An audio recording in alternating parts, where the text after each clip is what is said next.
I'm Hannah. I'm Samantha. And I'm Kayla. And we are about to present on why we believe that Target Corporation should expand internationally into Singapore.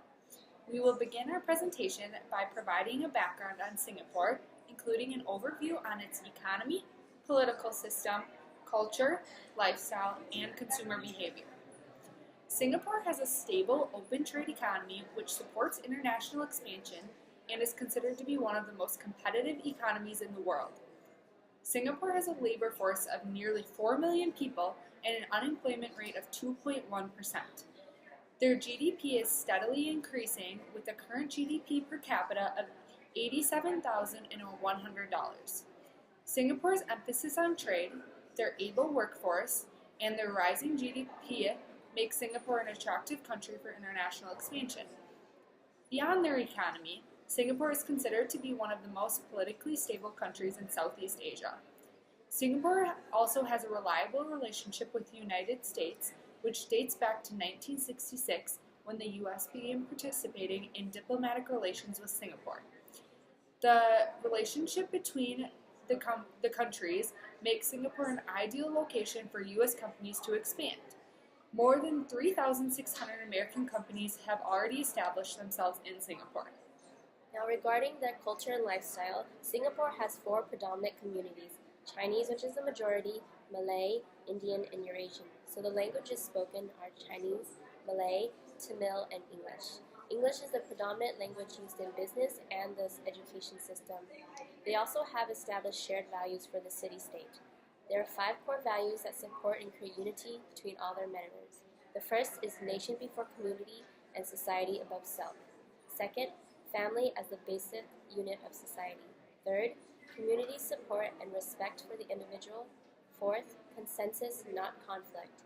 5, racial and religious harmony. Just judging from those values, it's easy to infer that Singapore prefers to have a harmonious and religious society. They value ethnic differences and want to create discussion and not conflict. Although there are debates, they provide places for unity and community discussion. When it comes to consumer behavior, consumers in Singapore place a lot of importance on quality, price, and service when making purchasing decisions.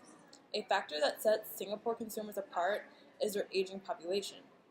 This increases their purchasing power. This is also great for retailers like Target because in Singapore, people shop more frequently than they do here in the US. This is why the convenience of shopping is an important factor when expanding to the Singapore market.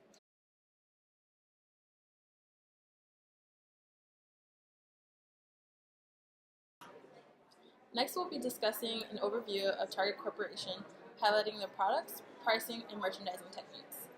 Target Corporation is one of the largest discount retailers in the U.S. Target is currently planning for the future and is putting effort into building a strong supply chain that will deliver what guests want. Target stores carry a wide assortment of merchandise, which will appeal to the Singaporean market. With Singapore's high standard of living and their taste for Western products, Target can be very successful in Singapore. Regarding pricing, Target's CEO plans to invest $1 billion in operating profit annually through 2019, with about $400 million of that dedicated to gross margin.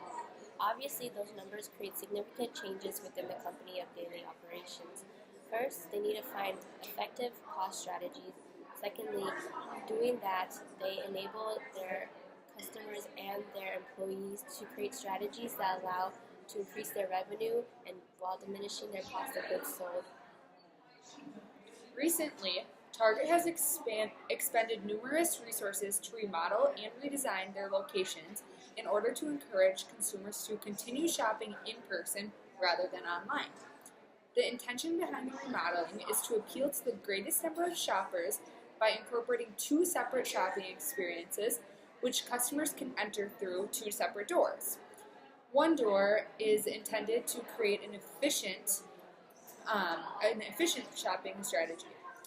The entrance intended to maximize efficiency incorporates the time-saving tactics such as placing grocery items towards the front of the store and creating 10-minute parking spots and a pickup counter for online purchases.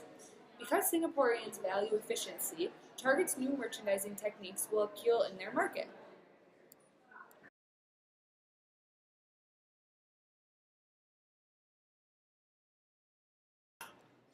Now we will be discussing Target's strategic plan for entering Singapore, including the mode of entry, retail format, promotion, merchandising and pricing, and competition. When entering the Singaporean market, Target should use a global standardization strategy. Finding similarities in the market, it will be easier standardizing and integrating operations to Singapore. Standardized products will reduce costs, which will lower prices for consumers. This will give Target a competitive advantage since the Singaporean market has competitive pricing. Target should directly invest in Singaporean operations by either wholly owned subsidiary or joint venture modes of entry. Wholly owned subsidiary will give Target the control over their operations.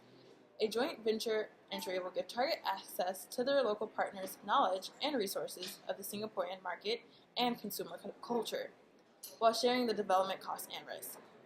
Regarding retail formats and location, Singapore is a smaller city-state, so we have to take into consideration land reclamation and size. So a good example of a brick-and-mortar store or a flagship store in Singapore would be the Target Express in Dinky Town. It's, as Kayla mentioned, it's a great place for convenience and location. And so, in those stores, they can stock like basic necessities and even some furniture aspects. Target will benefit from this because the Singaporean mindset is about convenience, and since their locations are can be spread throughout, Target can employ those mini expresses throughout the malls and popular destination spots. Target's promotional strategy in Singapore should be geared towards methods that customers believe that are valuable. This can include sampling, price discounts, and coupons. Target's loyalty Red Card is also a great incentive that should be expanded to Singapore, which can entice customers to spend more. As discussed earlier, a majority of the merchandise sold in the Singapore locations will be standardized with U.S. products in order to cut costs. However, certain products will be customized to the region based on their culture. A wide variety of products will be offered until specific purchasing habits can be recognized. In order to be successful internationally, research regarding consumer behavior must be conducted. In general, providing products specified to the Singaporean market, such as relating to their national holidays and culture, will encourage them to shop at Target. In order to establish a large market share, Target will enter Singapore with an experience curve pricing strategy. According to the Monash Business School, experience curve pricing is the pricing of a product at a lower than average cost level on the basis that cost will decrease as production experience increases. That being said, as the Target spends more time in Singapore, their prices will decrease.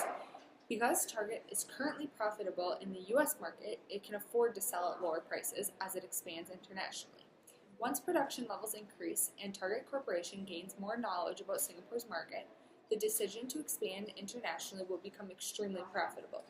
In addition, once the Target brand becomes popular and there is a drive of sales, they can afford to match costs or potentially offer cheaper prices in the future. Currently, there are some competitors already located in Singapore. A lot of it is Chinese and Asian influenced flagship stores, such as Takashima and others. Those are important to recognize. However, as we mentioned, Target Corporation has a distinctive competitive value. There is a need for Western products, and once the products have become familiarized and there's marketing, Target can tailor those products to create a lower cost and increased value to promote to the Singaporean customers.